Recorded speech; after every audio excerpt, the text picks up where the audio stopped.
Anne Frank की diary में हम लोग पढ़ रहे हैं कि एन बता रही है कि एनेक्सी में उसकी माँ से तो बनती नहीं है। उसका एक मित्र है पीटर, जो धर्म और खाने पीने के बारे में उसके समान नहीं सोचता है।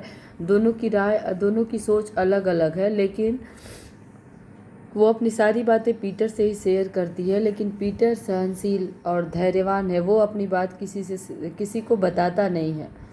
इसलिए बोल रही है कि मुझे आवश्यकता है ऐसे मित्र की जो मेरी बातों को सुने और अपनी भावनाओं को भी मेरे साथ व्यक्त करे, लेकिन अभी तक ऐसा कोई मित्र मुझे मिला नहीं है।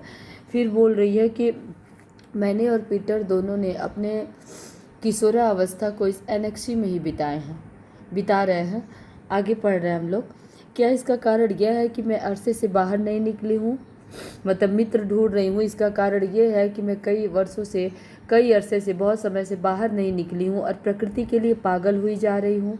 मैं उस वक्त को याद करती हूँ जब नीला आसमान, पक्षियों की चहचहाने की आवाज़, चांदनी और खिलती कलियाँ, इन चीज़ों ने मुझे कभी भी अपने जादू से बाधा न होता। मेरे यहाँ आने के बाद चीज़ें बदल गई। उदाहरण के लिए छुट्टियों के दौरान की बात है। बेहद गर्मी थी। मैं रात के 11:30 बजे तक ज़बरदस्ती आंखें खोले बैठी रही ताकि मैं अपने अकेले के बूते पर, मतलब दम पर, अच्छी तरह चाँद को देख सकूं। अफसोस, मेरी सारी मेहनत बेकार गई। चौंध मतलब चमक इतनी ज़्यादा थी और खिड़की खोलने का जोखिम नहीं लिया जा सकता था। कई महीने बाद एक और मौका ऐसा आया था। उस रात मैं ऊपर वाली मंजिल पर थी। खिड़की खुली हुई थी। जब तक खिड़की बंद करने का वक्त नहीं हो गया, मैं वहीं बैठी रही। यह गहरी सांवली बरसात की रात थी। तेज हवाएं चल रही थी। बादलों के बीच लुका छिपी चल रही थी। इस सारे नज़ारों ने मुझे मंत्रमुग्ध कर दिया।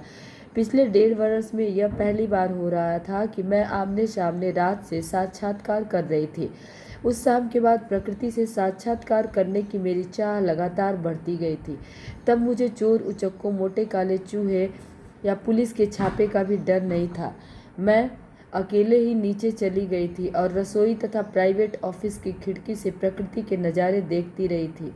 कई लोग सोचते हैं कि प्रकृति सुंदर होती है।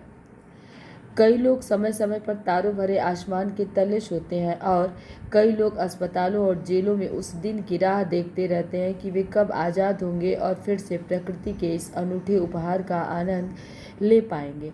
प्रकृति गरीब अमीर के बीच कोई भेदभाव नहीं करती।